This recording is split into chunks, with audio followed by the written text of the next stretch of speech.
it invites you in a very visceral way of what the immigrant experience is, arriving to a new land, packed on a vessel, with hopes and dreams, with chaos and noise. Hey Cinemaniacs, welcome to my ongoing segment, Love and Hate.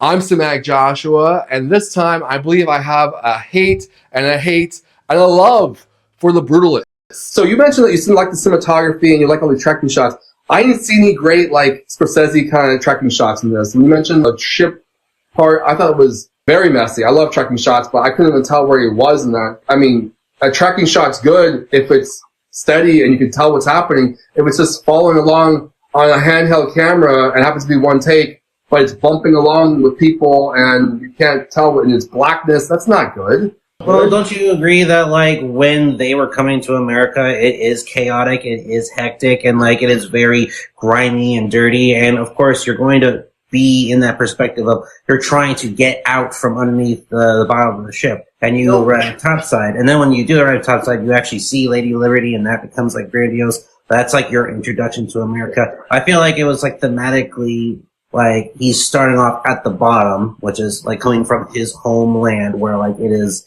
horrible for him. His wife is being detained and like just he's now got like he's in pain and now all of a sudden he's getting up and yeah, it's rocky and shaky, but they're on a boat. Of course it's gonna be rocky and shaky and crowded and like and dark.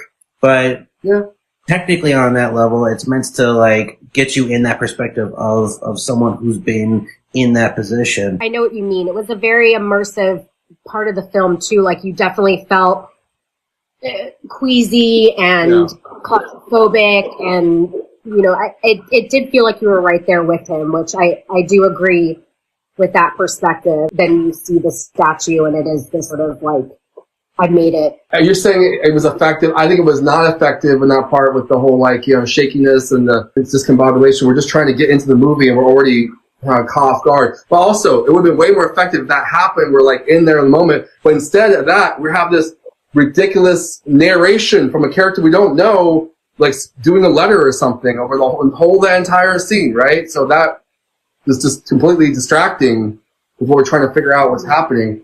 I think that's the way to start the movie. Hey, thanks for watching. Be sure to tell me what you thought about The Brutalist in the comments. Be sure to check out more of my takes on the Rated Awesome Awards for 2024, hitting your socials by category. And stay tuned for more of my Academy Awards coverage. Now go forth and be awesome.